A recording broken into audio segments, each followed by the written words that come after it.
Martin, ano ba ang pangalan mo? Patricio. At ang ganda ng pangalan mo, oh. Ilang taon na si Patricio? 5 po. 5, ayan. Ano ba ang Tagalog ng 5? 6 6, very good, magaling. Nag-aaral ka na? po. Nag-aaral ka na? Po. Apo. Saan ka napasok? Sa school. Sa school, very good, magaling. Okay, dahil ikaw ay nag-aaral na, katulad ba ng ibang bata, meron ka bang gustong maging paglaki? Apo. Anong gusto mo maging paglaki? Gusto mo maging isang Tatay. tatay? Ako, bata ka pa, gusto mo na maging tatay. Hindi. Oh, bakit? Ano ba ang ginagawa ni tatay? Nagsasabong. Nagsasabong. Tatay tayo dyan. Kung tayo talaga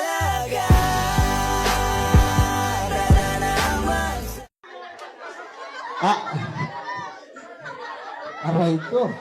So hindi, ang ibig ko sabihin, hindi tatay. Ang bilis mo naman. Ang ibig ko sabihin, for example, nakapagtapos ka ng pag-aaral, ano yung gusto mo maging trabaho paglaki? Gusto mo maging isang?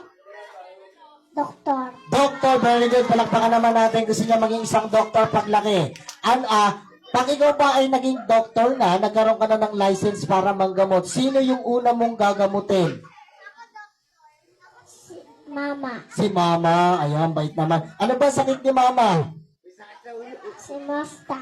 Chismosa. Patay ka sa nanay. Sino po yung nanay nito? Sino? Anak mo to, te? Patay ka sa nanay mo mamaya. Dito ka lang. Mga bata, wag nating tuturuan, okay? So, sabi niya, magaling siya sa English. Ano ba ang English ng aso? Dog. Palakpakan naman natin. Magaling, ha? Oh. Okay. Ano naman ang English ng pusa? Cat. Palakpakan naman natin. Magaling si Kuya, ha? Oo. Ito naman, medyo hirapan ko ng konti, ha? Ano ang English ng papaya? 5. Silka. Papaya. Parang sabon ata yun, ha? Papaya, silka. Ito naman. Ano naman ang English ng baka? Pambird. Corned beef. Ako, nasa lata na yun. Parating sa lata na. Ano naman ang English ng kambing? Meg. Me. Tayo dyan. Ano naman ang English ng kabayo? Herdor. Red horse. Patay tayo dyan. Sabi ganito na lang. Puro kakalokohan. So, matalino nga pati anak mo.